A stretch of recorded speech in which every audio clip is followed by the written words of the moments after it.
कहानी की शुरुआत में हम देखते हैं कि एक बहुत ही खतरनाक वायरस फैलने की वजह से शहर के लोग अपनी जान बचाने के लिए बसों में बैठकर हार्मनी नाम के एक सेफ जोन की तरफ जा रहे हैं। ये लोग अपने घरों को छोड़कर एक सुरक्षित जगह की तलाश में निकले थे, लेकिन अचानक इनके बसों का काफिला सेफ जोन के गेट के ठीक सामने आकर रुक जाता है। अब बस के अंदर बैठे सभी लोग काफी डरे हुए थे और उन्हें समझ नहीं आ रहा था कि आखिर गाड़ी रुक क्यों गई। तभी क्या होता है कि हालात का पता लगाने के लिए एक सोल्जर अपनी बस से नीचे उतरता है। उसके हाथ में एक राइफल और एक रेडियो होता है। वो अपनी चारों तरफ पूरी नजर रख रहा था ताकि कोई हमला ना कर दे। बस के अंदर बैठे लोग एकदम शांति से उसे देख रहे थे और देखते ही देखते वो सोल्जर सड़क पर फैली धुंध के अंदर गायब हो जाता है। अब काफी देर बीत जाती है, लेकिन उस सोल्जर का कुछ पता नहीं चलता। तब बस के अंदर बैठा दूसरा सोल्जर रेडियो पर उसे कांटेक्ट करने की कोशिश करता है, लेकिन रेडियो से सिर्फ अजीब सी आवाजें आ रही होती हैं। ये देखकर बस के अंदर बैठे लोगों की घबराहट और ज्यादा बढ़ने लगती है। कुछ लोग डरे हुए आपस में बातें कर रहे थे, तो कुछ लोग बस की खिड़कियों से बाहर देखकर खतरे का अंदाजा लगाने की कोशिश कर रहे थे। अब दूसरा सोल्जर भी अपने साथी को ढूंढने के लिए बस से बाहर निकलने का फैसला करता है, लेकिन जैसे ही वो बस के दरवाजे से बाहर कदम रखता है, वो ज़ॉम्बी सोल्जर तुरंत उस पर हमला कर देता है और बहुत ही बुरी तरह से उसके गर्दन पर काट लेता है। अब वो ज़ॉम्बी सोल्जर पूरी तरह से वायरस के कंट्रोल में था और वो बस के अंदर घुसने की कोशिश करने लगता है। ये देखकर बस के अंदर बैठे लोगों में हड़कंप मच जाता है और सभी लोग यहाँ वहाँ भागने लगते हैं। तभी जैक और पैट्रिक नाम के दो आदमी हिम्मत दिखाते हैं और अपनी जगह से उठकर उस ज़ॉम्बी सोल्जर को धक्का देकर बस से बाहर निकाल देते हैं और जल्दी से बस का दरवाजा अंदर से बंद कर देते हैं। जब वो ज़ॉम्बी सोल्जर बस से दूर जा रहा होता है, तब जैक की नजर उस मरे हुए सोल्जर की राइफल पर पड़ती है जो नीचे गिरी हुई थी। जैक फैसला करता है कि वो इस हथियार को लाएगा ताकि बाकी लोगों की जान बचा सके। वो बहुत ही संभल कर उस मरे हुए सोल्जर के शरीर के पास जाता है, लेकिन जैसे ही वो राइफल उठाने के लिए नीचे झुकता है, तभी वो सोल्जर जिसे सब मरा हुआ समझ रहे थे, वो एकदम से अपनी आंखें खोल देता है और जैक के ऊपर हमला कर देता है। जैक खुद को बचाने के लिए पूरी कोशिश करता है और उसको गोली मारकर गिरा देता है, लेकिन जैक की ये राहत ज्यादा देर तक नहीं टिकती, क्योंकि तभी वो देखता है कि सामने से ज़ॉम्बी का एक बहुत बड़ा झुंड उनकी तरफ चला आ रहा है। ये देखकर जैक बुरी तरह डर जाता है और वो खुद को बचाने के लिए जल्दी से बस के नीचे जाकर छुप जाता है। वहीं दूसरी तरफ पैट्रिक पूरी ताकत लगाकर बस का दरवाजा अंदर से बंद किए हुए था ताकि कोई अंदर ना आ सके, लेकिन बस के अंदर का नजारा एकदम खराब हो चुका था। लोग डर के मारे अपना होश खो चुके थे और बस के पीछे वाले हिस्से से भागने की कोशिश कर रहे थे, लेकिन लोगों की इस भगदड़ की वजह से बस के दरवाजे और खिड़कियां कमजोर पड़ जाते हैं और बाहर खड़े ज़ॉम्बी बस के अंदर घुस आते हैं। अब अंदर आते ही वो लोगों को काटना शुरू कर देते हैं। जो लोग वहां से भाग नहीं पाए, उन्हें ये ज़ॉम्बी बुरी तरह से काट कर खा रहे थे और हर तरफ लोगों के चीखने की आवाजें आ रही थीं। इस भगदड़ के बीच पैट्रिक किसी तरह अपनी वाइफ एमा तक पहुंचने की कोशिश कर रहा होता है, जिसके हाथों में उनका छोटा सा बच्चा था और वो बहुत डरी हुई थी। लेकिन तभी एक ज़ॉम्बी पैट्रिक को धक्का देकर बस से बाहर गिरा देता है। पैट्रिक जमीन पर गिर जाता है, लेकिन अपनी जान बचाने के लिए वो तुरंत खड़ा होता है और उस ज़ॉम्बी के सिर को बस पर जोर जोर से पटक कर उसे मार देता है। वहीं दूसरी तरफ एमा अपने बच्चे को लेकर छुपने की कोशिश कर रही होती है। उसे पास ही में एक कार दिखाई देती है और वो सोचती है कि शायद ये कार सेफ होगी, इसलिए वो जल्दी से कार के अंदर जाकर बैठ जाती है। लेकिन तभी एक ज़ॉम्बी कार की खिड़की से एमा पर हमला कर देता है और उसे जोर जोर से मारने लगता है। एमा अपनी पूरी ताकत लगाकर कार का दरवाजा अंदर से पकड़े हुए थी, लेकिन तभी एक दूसरा ज़ॉम्बी भी वहां आ जाता है और वो सामने का शीशा तोड़ने की कोशिश करने लगता है। अब एमा को लगने लगा था कि उसकी जान नहीं बचेगी, लेकिन ऐन मौके पर जैक वहां आ जाता है। जैक बिना कोई गलती किए उन दोनों ज़ॉम्बी को मार गिराता है और एमा को कार से बाहर निकलने में मदद करता है। बाहर आते ही एमा की आंखों में आंसू आ जाते हैं, क्योंकि वो देखती है कि उसके बच्चे के शरीर पर खून लगा हुआ है और वो बुरी तरह घबरा जाती है। लेकिन जब जैक और पैट्रिक उस बच्चे को चेक करते हैं, तो उन्हें पता चलता है कि बच्चे को कोई चोट नहीं लगी है। लेकिन तभी उन्हें समझ आता है कि ये खून असल में कहां से आया था। दरअसल एमा के हाथ पर एक ज़ॉम्बी ने काट लिया था और ये उसी का खून था। अब कहानी सीधे 9 साल आगे चली जाती है। हम देखते हैं कि पैट्रिक अब हालातों की वजह से काफी बदल चुका है। वो एक पूरी तरह से बर्फ से ढके हुए सुनसान शहर में खाने की तलाश कर रहा होता है। वो एक घोड़े का शिकार करता है और उसे बर्फ पर चलने वाली गाड़ी पर लाद कर वापस अपने सेफ जोन हार्मनी की तरफ निकल पड़ता है। हार्मनी अब पहले जैसा नहीं रहा था, लेकिन फिर भी कुछ लोगों के लिए ये एक छुपने की जगह बन चुका था। पैट्रिक जब अपने घर पहुंचता है, तो पास वाले घर की खिड़की से एक छोटी बच्ची जिसका नाम लू है, वो पैट्रिक को बड़े ध्यान से देख रही होती है। लू फिर मुड़कर जैक की तरफ देखती है। लू एक अजीब सा मुंह बनाकर जैक से कहती है, इसने अभी एक और जानवर को मार दिया। इसके बाद जैक खिड़की का पर्दा बंद कर देता है। फिर हम देखते हैं कि पैट्रिक अपने घर में उस घोड़े का मांस पका रहा होता है। वहीं दूसरी तरफ जैक अपने घर के अंदर खाने का सामान ढूंढ रहा होता है। उसे एक डिब्बा मिलता है जिसमें बीन्स रखे थे, लेकिन जब वो उसे खोलता है तो अंदर फफूंद लगी हुई थी, जिससे जैक थोड़ा निराश हो जाता है। वो थोड़ा और ढूंढता है तो उसे एक और डिब्बा मिल जाता है जो बिल्कुल ठीक था। ये देखकर जैक चैन की सांस लेता है। उस रात पैट्रिक एक पुराने रेडियो की मदद से बाकी बचे हुए लोगों से बात करने की कोशिश करता है। वो रेडियो के बटन घुमाकर चैनल सेट करने की कोशिश कर रहा था, लेकिन उसे सिर्फ अजीब सी आवाजें ही सुनाई देती हैं। जब कोई जवाब नहीं मिलता तो पैट्रिक परेशान होकर खुद से ही बातें करने लगता है, जैसे कोई उसकी बातें रेडियो पर सुन रहा हो। इसके बाद वो अपनी दूरबीन उठाता है और सामने जैक के घर की तरफ देखने लगता है। वो दूरबीन से देखता है कि जैक छोटी बच्ची लू को सुला रहा है। पैट्रिक अपने घर से ही धीरे से गुड नाइट बोलता है, ये सोचते हुए कि काश वो बच्ची उसकी आवाज सुन पाती। अगली सुबह जैक उठता है तो वो देखता है कि लू का बिस्तर खाली है। वो थोड़ा परेशान हो जाता है और उसे पूरे घर में ढूंढने लगता है। तभी वो देखता है कि लू किचन में है और खुद से नाश्ता बनाने की कोशिश कर रही है। जैक उसे थोड़ा सख्त आवाज में डांटता है कि वो बिना बताए नीचे क्यों आ गई। लू को थोड़ा बुरा लगता है और वो कहती है कि वो उसे जगाना नहीं चाहती थी, लेकिन जैक उसे समझाता है कि हमें सुरक्षित रहने के लिए बनाए गए नियमों को मानना ही पड़ेगा। माहौल को थोड़ा हल्का करने के लिए जैक उसे एक कुकी देता है। लू बड़ी चालाकी से उस कुकी को अपनी जेब में छुपा लेती है और तुरंत जैक से एक और कुकी मांग लेती है। जैक थोड़ा हंसता है और उसे दूसरी कुकी दे देता है। उसे लू की इस चालाकी का बिल्कुल पता नहीं चलता। इसी बीच पैट्रिक के घर की तरफ उसके कुत्ते के भौंकने की आवाज आती है, जिससे पैट्रिक जाग जाता है। वो कुत्ते को चुप कराने के लिए घर से बाहर आता है और देखता है कि उसका कुत्ता बाउंड्री के पास खड़ा होकर कहीं और ध्यान लगाए हुए है। असल में लू उस कुत्ते से मिलने के लिए बाउंड्री के पास आ गई थी और वो वही कुकी कुत्ते को खिला रही होती है जो उसने अपनी जेब में छुपाई थी। जब कुत्ता बाउंड्री के दूसरे हिस्से की तरफ भागता है तब हम देखते हैं कि लू ने बाउंड्री के नीचे एक इतना बड़ा गड्ढा खोद लिया था जिससे कोई भी इंसान या चीज आसानी से आर पार जा सके। कुछ देर बाद जैक घर से बाहर आता है और खाली डिब्बों पर गोलियां चलाकर अपनी निशानेबाजी की प्रैक्टिस करने लगता है। वहीं लू घर के बरामदे में बैठकर अपनी गुड़ियों के साथ खेल रही होती है। खेलते खेलते लू जैक से कहती है कि उसे भी बंदूक चलानी है, लेकिन जैक उसे तुरंत मना कर देता है। ये सुनकर लू को गुस्सा आ जाता है। वो अपनी गुड़ियों को साइड में फेंक देती है और कहती है कि अब वो बड़ी हो गई है और इन खिलौनों के साथ नहीं खेलेगी। इसके बाद वो जैक से कहती है कि वो उसके साथ खेले। जैक मान जाता है और वो दोनों साथ में खेलने लगते हैं। जैक को लू के साथ बिताए गए ये छोटे छोटे पल बहुत अच्छे लगते थे। जब ये दोनों खेल रहे होते हैं तभी ये देखते हैं कि पैट्रिक बाहर से कुछ सामान ढूंढकर वापस आ रहा है, लेकिन जैक उसे कोई हेलो नहीं बोलता, बस शांति से उसे आते हुए देखता रहता है। उसी रात जैक लू को एक बॉक्स देता है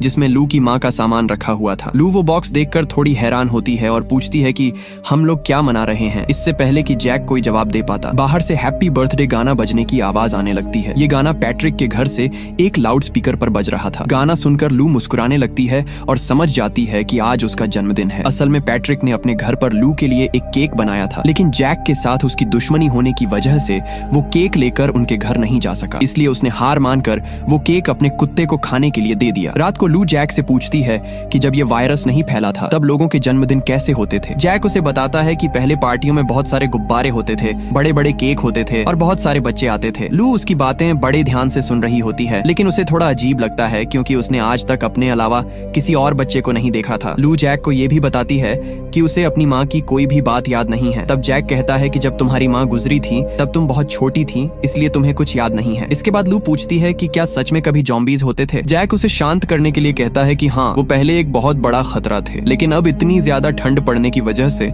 वो सब खत्म हो चुके हैं। ये सुनकर लू को थोड़ी तसल्ली मिलती है और वो गहरी नींद में सो जाती है, लेकिन जैक को बिल्कुल नींद नहीं आ रही थी। वो जागता रहता है और बाहर पैट्रिक के घर से बजने वाले गानों को सुनता रहता है। कुछ घंटों बाद लू अचानक एक डरावने सपने की वजह से जाग जाती है। उसे बाहर कुत्ते के भौंकने की आवाज आती है। वो उठकर खिड़की से बाहर देखती है तो उसे बाउंड्री के दूसरी तरफ एक ज़ॉम्बी खड़ा हुआ दिखाई देता है। ये देखकर लू बहुत ज्यादा डर जाती है और दौड़कर अपने बेड के नीचे जाकर छुप जाती है। अगली सुबह जैक जब लू के कमरे में आता है तो वो देखता है कि लू अभी भी बेड के नीचे छुपी हुई है। जैक भी उसके पास लेट जाता है और उसे समझाता है कि डरने की कोई बात नहीं है, सब कुछ ठीक है। लेकिन लू बार बार कहती है कि उसने कल रात को एक ज़ॉम्बी को देखा था। जैक उसे समझाता है कि ऐसा हो ही नहीं सकता क्योंकि सारे ज़ॉम्बीज तो ठंड की वजह से मर चुके हैं। इसके बाद लू घर से बाहर आती है और एक खिलौना ले जाकर बाउंड्री के उस गड्ढे के पास रख देती है। उसे लगता है कि ये खिलौना उसे उन ज़ॉम्बी से बचा लेगा। पैट्रिक अपनी खिड़की से ये सब देख रहा होता है और उसे समझ आ जाता है कि यही वो बच्ची है जो उसके कुत्ते को कुकी खिलाती है। पैट्रिक घर से बाहर आता है और बहुत ही प्यार से लू को समझाता है कि अगर वो ऐसे कुत्ते को अपना खाना खिलाएगी तो वो बीमार पड़ सकती है। ठीक उसी वक्त जैक घर से दौड़ता हुआ बाहर आता है। वो बहुत गुस्से में था। वो पैट्रिक से कहता है कि वो लू से दूर रहे और उससे बात करने की कोशिश बिल्कुल ना करे। इसके साथ ही जैक उसे धमकी देता है कि अगर तुम्हारे कुत्ते ने भौंकना बंद नहीं किया तो मैं उसे गोली मार दूंगा। पैट्रिक को यह सुनकर गुस्सा तो आता है, लेकिन वो मामले को शांत करने के लिए अपने कुत्ते को चुप रहने के लिए कहता है। इसके बाद हम देखते हैं कि पैट्रिक एक पुराने और सुनसान गोदाम में कुछ जरूरी सामान ढूंढने के लिए आता है। इस जगह को देखकर पैट्रिक को वो पुराना वक्त याद आ जाता है जब वो आखिरी बार अपनी वाइफ एमा के साथ यहाँ आया था। उस वक्त भी ये जगह इतनी ही डरावनी और खाली थी, लेकिन एमा के साथ होने की वजह से पैट्रिक को डर कम लग रहा था। था। बातों बातों में हम फ्लैशबैक में देखते हैं कि उस दिन पैट्रिक से गलती से एक रैक नीचे गिर गया था, जिससे बहुत जोर की आवाज हुई थी। ये सुनकर एमा घबरा गई थी और उसने धीरे से पैट्रिक को डांटते हुए कहा था कि चुप रहो, नहीं तो वो ज़ॉम्बी हमारी आवाज सुन लेंगे। लेकिन पैट्रिक उस वक्त गुस्से में था, इसलिए उसने ताना मारते हुए एमा से कहा था कि तुमने यही बात जैक को भी कही होगी जब तुमने मेरे पीठ पीछे उसे धोखा दिया था। ये पुरानी कड़वी बातें आज भी पैट्रिक के दिमाग में घूम रही थीं और उसे अपने किए पर बहुत पछतावा हो रहा था। अचानक पैट्रिक का ध्यान वापस अभी के वक्त पर आता है। उसकी नजर सामने एक रैक पर रखी एक गुड़िया पर पड़ती है। पैट्रिक को लगता है कि ये गुड़िया लू को बहुत पसंद आएगी, इसलिए वो बड़े प्यार से उस गुड़िया को उठाता है और अपने बैकपैक में रख लेता है। वो गोदाम में थोड़ा और आगे बढ़ता है, लेकिन तभी उसे जमीन पर किसी जानवर का खून से सना हुआ शरीर पड़ा मिलता है। ये नजारा इतना अजीब था कि पैट्रिक तुरंत अपने कदम पीछे खींच लेता है और तभी अंधेरे में से एक ज़ॉम्बी गुर्राते हुए बाहर निकल आता है। उसके चलने का तरीका बहुत ही अजीब था। पैट्रिक बिना एक भी पल बर्बाद किए अपने कुत्ते के साथ बाहर की तरफ भागने लगता है। वो जल्दी से गोदाम के बाहर आता है और दरवाजे को बाहर से लॉक कर देता है, जिससे वो ज़ॉम्बी अंदर ही फंस जाता है। पैट्रिक जल्दी से अपनी स्नो मोबाइल पर बैठता है। वहीं अंदर फंसा हुआ ज़ॉम्बी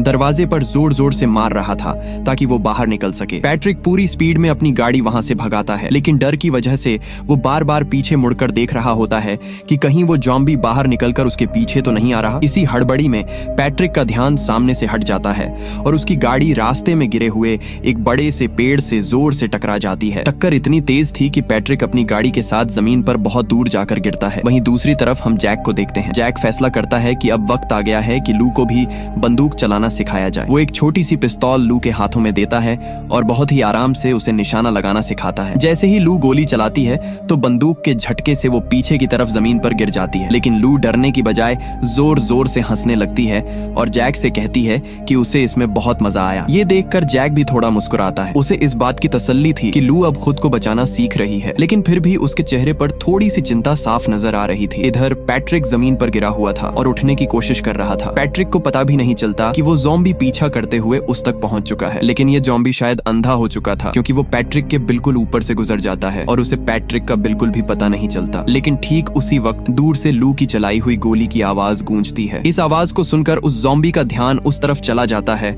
और वो उसी तरफ भागने लगता है। पैट्रिक समझ जाता है कि अब जैक और लू की जान खतरे में है। वो जल्दी से अपनी स्नो मोबाइल उठाता है और उस ज़ॉम्बी को रोकने के लिए तेजी से उसका पीछा करने लगता है ताकि वो जैक के घर तक ना पहुंच सके। घर के बाहर जैक बाउंड्री के पास एक खरगोश को देखता है और उस पर अपनी बंदूक तान लेता है। इससे पहले कि जैक गोली चलाता, उसे स्नो मोबाइल के इंजन की तेज आवाज सुनाई देती है। वो देखता है कि पैट्रिक पूरी स्पीड में उसकी तरफ आ रहा है। पैट्रिक जोर से चिल्लाकर जैक से कहता है कि जल्दी से घर के अंदर जाओ और तभी पैट्रिक जैक को बचाने के लिए अपनी स्नो मोबाइल सीधा उस ज़ॉम्बी के ऊपर चढ़ा देता है, लेकिन इस टक्कर की वजह से पैट्रिक का बैलेंस बिगड़ जाता है और वो खुद भी जमीन पर गिर पड़ता है। पैट्रिक जल्दी से अपनी बंदूक उठाने की कोशिश करता है, लेकिन वो ज़ॉम्बी बहुत ही फुर्ती से पैट्रिक के ऊपर हमला कर देता है। लू घर के अंदर से ये सब देख रही होती है। वो चिल्लाकर जैक से कहती है कि उस ज़ॉम्बी को गोली मारो, लेकिन जैक लू से कहता है कि तुम अंदर जाओ और दरवाजा बंद कर लो। पैट्रिक उस ज़ॉम्बी से खुद को छुड़ाने के लिए पूरी ताकत लगा रहा होता है, लेकिन जैक अपनी जगह पर खड़ा सोच में पड़ा रहता है और उसके हाथ में बंदूक कांप रही होती है और उसी पल वो ज़ॉम्बी पैट्रिक की गर्दन पर बहुत ही बुरी तरह से काट लेता है। पैट्रिक का कुत्ता अपने मालिक को बचाने के लिए उस ज़ॉम्बी पर कूद पड़ता है, लेकिन वो ज़ॉम्बी कुत्ते को भी काट लेता है और उसे जमीन पर दबा देता है। पैट्रिक किसी तरह अपनी बंदूक उठाकर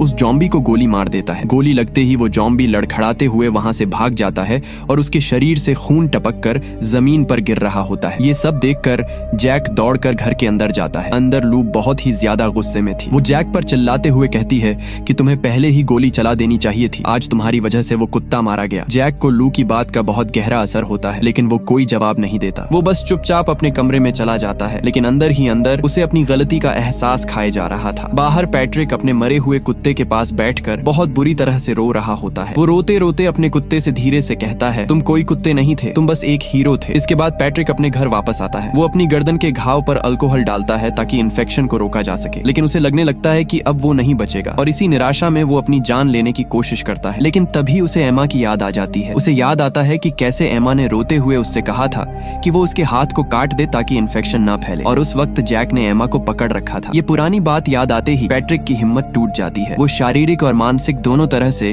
पूरी तरह हार मानकर जमीन पर गिर पड़ता है। कुछ देर बाद जब पैट्रिक को होश आता है तो उसे रेडियो से किसी की आवाज सुनाई देती है। कोई रेडियो पर बात करने की कोशिश कर रहा था। पैट्रिक जवाब देता है और सामने वाले को बताता है कि ज़ॉम्बी वापस आ चुके हैं। वो बहुत ही उदास आवाज में ये भी मान लेता है कि उसे आज सुबह ही एक ज़ॉम्बी ने काट लिया है, लेकिन रेडियो के दूसरी तरफ से जो आवाज आती है है वो पैट्रिक को पूरी तरह हैरान कर देती है। वो इंसान कहता है, अगर तुम अभी तक नहीं बदले हो तो हो सकता है कि तुम कभी ना बदलो। शायद तुम्हारे अंदर इस वायरस से लड़ने की ताकत है। इससे पहले कि पैट्रिक इस बात को समझ पाता, तभी रेडियो पर कोई दूसरा इंसान बोल पड़ता है। वो कहता है कि जो भी हुआ उसमें उस ज़ॉम्बी की कोई गलती नहीं थी, बल्कि तुम्हारे पड़ोसी जैक को तुम्हारी मदद करनी चाहिए थी। अगले दिन जैक अपने घर के दरवाजों और खिड़कियों पर लकड़ियां ठोक रहा होता है। उसे लग रहा था कि पैट्रिक को ज़ॉम्बी ने काटा है तो वो अब तक इन्फेक्टेड हो चुका होगा, लेकिन लू जैक से कहती है कि पैट्रिक इन्फेक्टेड नहीं हुआ। इसके साथ ही लू जैक से नाराज होते हुए कहती है कि जब मैंने तुम्हें रात में ज़ॉम्बी के बारे में बताया था तब तुमने मेरी बात का यकीन क्यों नहीं किया। जैक बात को संभालने के लिए लू को 2 कुकीज देता है, लेकिन लू बता देती है कि उसने एक कुकी कुत्ते के लिए रखी थी। इसके बाद लू बहुत ही उदास होकर जैक से कहती है कि वो घर से बाहर जाकर अपनी माँ के लिए फूल लाना चाहती है, और वो भी बिना किसी से परमिशन लिए। जैक को उसकी बात सुनकर बुरा लगता है, लेकिन वो लू को समझाता है कि ऐसा करना मुमकिन नहीं है क्योंकि ज़ॉम्बीज वापस आ चुके हैं और बाहर जाना खतरे से खाली नहीं है। थोड़ी देर बाद जैक खुद ही फूल लाने के लिए घर से बाहर निकल पड़ता है। रास्ते में चलते चलते उसे जमीन पर एक गुड़िया पड़ी हुई मिलती है। जब वो उसे उठाकर देखता है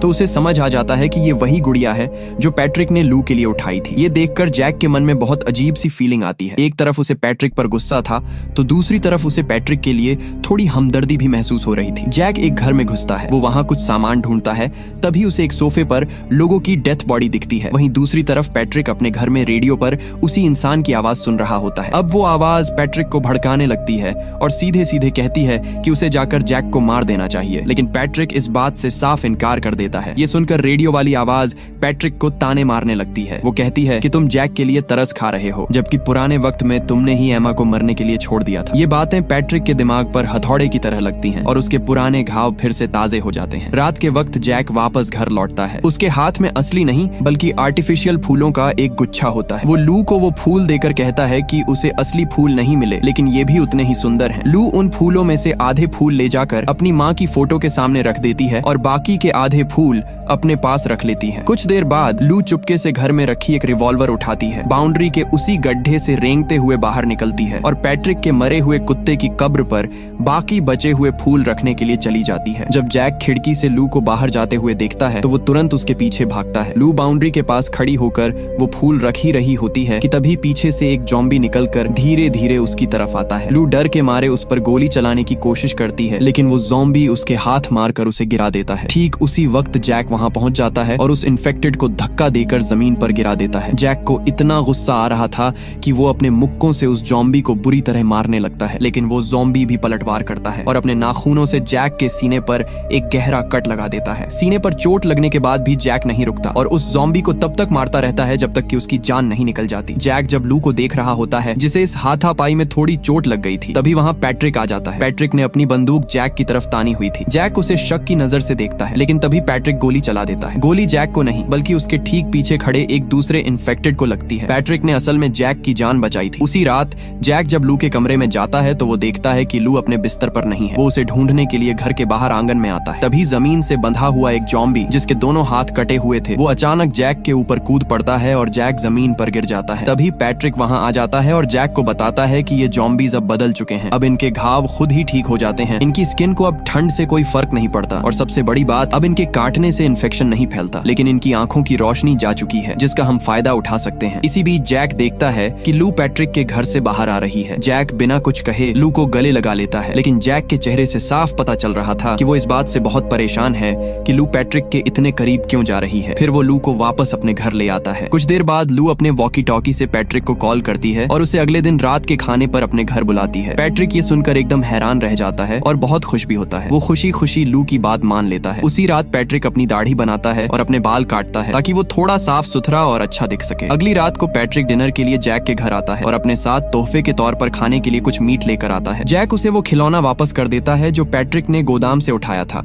और कहता है कि ये तुम खुद ही लू को दे देना। इसके बाद जब लू सीढ़ियों से नीचे उतर कर आती है तो वो पैट्रिक का ये नया और साफ सुथरा लुक देखकर एकदम हैरान रह जाती है। वो उसे देखकर मुस्कुराने लगती है और उसके गले लग जाती है। डिनर करते समय लू अपने उस नए खिलौने के साथ खेल रही होती है और वो पैट्रिक से पूछती है कि उसे कैसे पता था कि लू को ये खिलौना पसंद आएगा। पैट्रिक एक हल्की सी स्माइल के साथ जवाब देता है कि जब वो छोटा था तब उसे भी ये खिलौने बहुत पसंद थे। इसके बाद पैट्रिक अपनी बचपन की कहानियां सुनाने लगता है, जिन्हें सुनकर लू बहुत खुश होती है और बड़े ध्यान से सारी बातें सुन रही होती हैं। लेकिन बातों बातों में लू थोड़ी उदास हो जाती है और कहती है कि तुम बचपन में दूसरे बच्चों के साथ खेल पाते थे, लेकिन मेरे पास खेलने के लिए सिर्फ ये गुड़ियां हैं। पैट्रिक उसे समझाने और तसल्ली देने की कोशिश करता है, लेकिन उसके शब्दों से साफ पता चल रहा था कि लू के इस अकेलेपन वाले बचपन को देखकर उसे अंदर से बहुत बुरा लग रहा है। जब लू गहरी नींद में सो जाती है तो पैट्रिक जैक से अकेले में बात करता है और उसे बताता है कि वो जल्दी ही अपने ट्रक को ठीक करके यहाँ से हमेशा के लिए जाने वाला है, लेकिन जैक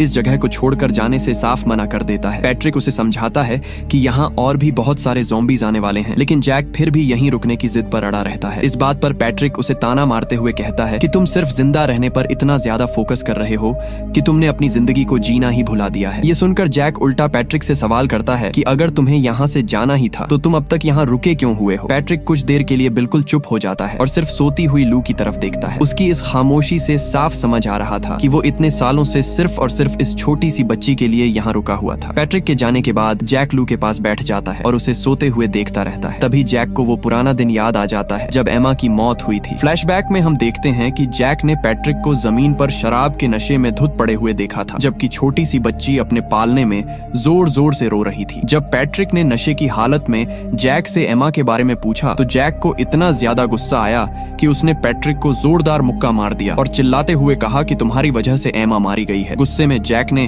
उस छोटी सी बच्ची को अपनी गोद में उठा लिया और पैट्रिक से साफ कह दिया कि आज के बाद तुम लू के पिता नहीं हो। उसी रात लू अचानक से डर कर उठ जाती है क्योंकि उसने एक बहुत ही बुरा सपना देखा था। जैक को लगता है कि शायद लू ने फिर से सपने में किसी ज़ॉम्बी को देखा होगा, लेकिन लू उसे बताती है कि उसने सपने में देखा कि जैक मर चुका है और वो इस दुनिया में बिल्कुल अकेली रह गई है। ये बात जैक के दिल पर लग जाती है। अगली सुबह जैक अपना फैसला बदल लेता है और पैट्रिक के साथ जाने का डिसीजन लेता है ताकि वो तीनों साथ में यहाँ से निकल सकें। जल्द ही ये तीनों हार्मनी से बाहर निकल जाते हैं और अपने सफर पर आगे बढ़ते हुए एक पुराने गोदाम के पास रुकते हैं ताकि वहां से कुछ जरूरी सामान ले सकें। ट्रक से नीचे उतरते ही पैट्रिक को फिर से उस दिन की याद आ जाती है जिसे याद करके वो आज तक पछताता है। असल में उस दिन पैट्रिक जैक से जलन महसूस कर रहा था और इसी जलन में वो एमा को ट्रक के अंदर अकेला छोड़कर बाहर शराब पीने लगा था और ठीक उसी वक्त वहां ज़ॉम्बीज आ गए थे और उन्होंने एमा पर हमला कर दिया था। गोदाम से सारा जरूरी सामान इकट्ठा करने के बाद ये तीनों वापस अपने ट्रक की तरफ आते हैं, लेकिन तभी इन्हें कुछ दूरी पर एक औरत दिखाई देती है। पैट्रिक धीरे धीरे उस औरत के पास जाता है, लेकिन वो औरत बहुत डरी हुई थी और पैट्रिक को अपनी तरफ आते देखकर वो जोर जोर से चिल्लाने लगती है। पैट्रिक किसी तरह से बात करके उस औरत को शांत करता है। इसके बाद ये तीनों अपना आगे का सफर जारी रखने के बजाय फैसला करते हैं कि वो इस औरत को सही सलामत उसके घर तक छोड़कर आएंगे। उस रात वो औरत अपना नाम ईवा बताती है और उन लोगों को अपनी कहानी सुनाने लगती है। वो बताती है कि जब ये वायरस फैला था तब उसने और उसकी फैमिली ने खुद को घर के अंदर ही बंद कर लिया था। करीब 1 साल बाद उन लोगों ने नॉर्थ की तरफ जाने का फैसला किया और वहां जाकर वो बाकी बचे हुए सर्वाइवर्स के साथ रहने लगे। ईवा आगे बताती है कि वहां उसकी मुलाकात एक आदमी से हुई थी और वो प्रेग्नेंट हो गई थी, लेकिन उस आदमी को कभी पता ही नहीं चल पाया कि वो एक बच्चे का पिता बनने वाला है। इसके बाद ईवा एक वैली यानी घाटी तक पहुंचने के लिए लोगों के एक काफिले में शामिल हो गई थी, लेकिन रास्ते में उन पर ज़ॉम्बीज ने हमला कर दिया और ईवा को छोड़कर बाकी सारे लोग मारे गए। ईवा अपनी कहानी सुना ही रही होती है कि तभी अचानक उसे बाहर बंधे हुए उस ज़ॉम्बी के जोर जोर से चिल्लाने की आवाज सुनाई देती है। ईवा तुरंत एक रिवॉल्वर उठाती है और दौड़कर बाहर जाकर उस ज़ॉम्बी को गोली मार देती है। वो वापस आकर जैक और पैट्रिक को बताती है कि ये ज़ॉम्बीज असल में इसी तरह चिल्लाकर एक दूसरे से बात करते हैं और अपने बाकी साथियों को बुलाते हैं। और ईवा की बात सच साबित होती है क्योंकि कुछ ही देर में दूर से बहुत सारे ज़ॉम्बीज के चिल्लाने की भयानक आवाजें आने लगती हैं। ये सुनते ही सभी लोग एकदम अलर्ट हो जाते हैं। वो जल्दी से घर के दरवाजे और खिड़कियों को बंद करके उन्हें मजबूत करने लगते हैं और अपनी अपनी बंदूकें लोड करके आने वाले खतरे के लिए पूरी तरह तैयार हो जाते हैं। जैसे ही वो ज़ॉम्बीज घर के पास पहुंचते हैं, जैक बिना कोई देरी किए लू को लेकर घर के बेसमेंट में चला जाता है। वो लू को समझाता है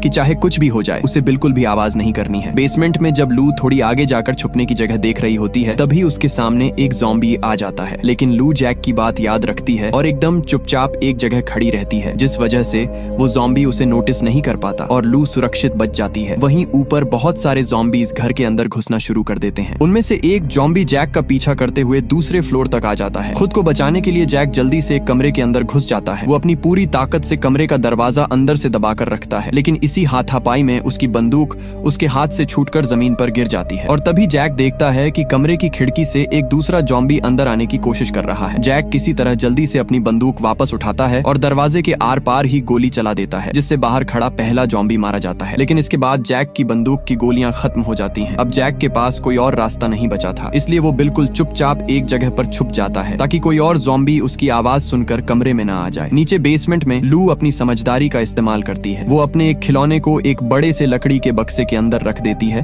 और ऊपर से एक लैंप नीचे गिरा देती है ताकि जोर की आवाज हो। आवाज सुनते ही वो ज़ॉम्बी तुरंत उस बक्से के अंदर कूद पड़ता है। मौका देखते ही लू जल्दी से बक्से का ढक्कन बंद कर देती है और उस ज़ॉम्बी को अंदर ही कैद कर देती है। वहीं दूसरी तरफ ग्राउंड फ्लोर पर पैट्रिक एक ज़ॉम्बी से लड़ रहा होता है। तभी ईवा घर के म्यूजिक सिस्टम की आवाज एकदम फुल कर देती है ताकि तेज म्यूजिक की वजह से उन ज़ॉम्बीज के सुनने की ताकत काम ना कर सके और वो कंफ्यूज हो जाएं। इसी बीच लू बेसमेंट से ऊपर आती है और पैट्रिक को बताती है कि उसने एक ज़ॉम्बी को नीचे बक्से में बंद कर दिया है। पैट्रिक उसे कहता है कि वो जल्दी से उस कमरे में जाकर छुप जाए जहां उसका रेडियो रखा हुआ है। जब लू उस कमरे में जाती है तो उसे रेडियो पर एक औरत की आवाज सुनाई देती है जो उनसे बात करने की कोशिश कर रही थी, लेकिन पैट्रिक, जैक और ईवा ज़ॉम्बीज से लड़ने में इतने ज्यादा बिजी थे कि वो रेडियो की तरफ ध्यान ही नहीं दे पाते। ठीक उसी वक्त अचानक से जनरेटर का फ्यूल खत्म हो जाता है और जनरेटर बंद हो जाता है। जनरेटर बंद होते ही घर का म्यूजिक भी रुक जाता है। अब इन लोगों को एहसास होता है कि इनकी गोलियां भी खत्म हो चुकी हैं और अब वो इन ज़ॉम्बीज को ज्यादा देर तक नहीं रोक सकते। तभी लू भागकर उनके पास आती है और उन्हें बताती है कि लाइट जाने से पहले रेडियो पर उस औरत ने कहा था कि हमें अपनी जान बचाने के लिए स्प्रिंग फॉल्स नाम की जगह पर जाना चाहिए। घर के अंदर ज़ॉम्बीज लगातार तोड़फोड़ मचा रहे थे और हालात पूरी तरह से हाथ से निकल चुके थे। ये देखकर पैट्रिक एक बहुत ही बड़ा फैसला लेता है। वो जैक से कहता है कि वो अकेले ही इन सारे ज़ॉम्बीज का ध्यान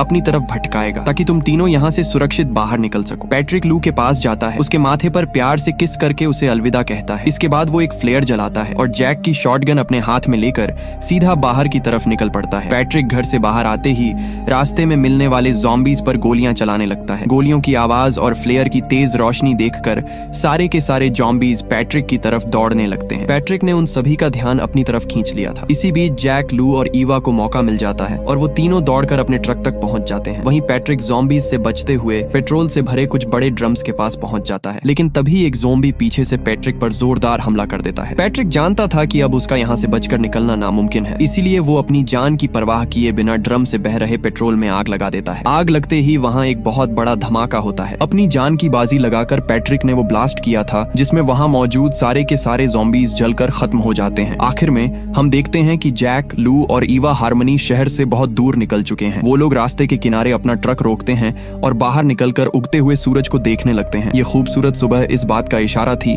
कि चाहे हालात कितने भी खराब क्यों ना हो, लेकिन उम्मीद हमेशा जिंदा रहती है। और इसी के साथ ये मूवी यहीं पर खत्म हो जाती है। अगर आपको ये वीडियो अच्छी लगी हो तो हमारे चैनल को सब्सक्राइब और वीडियो को लाइक जरूर कीजिएगा।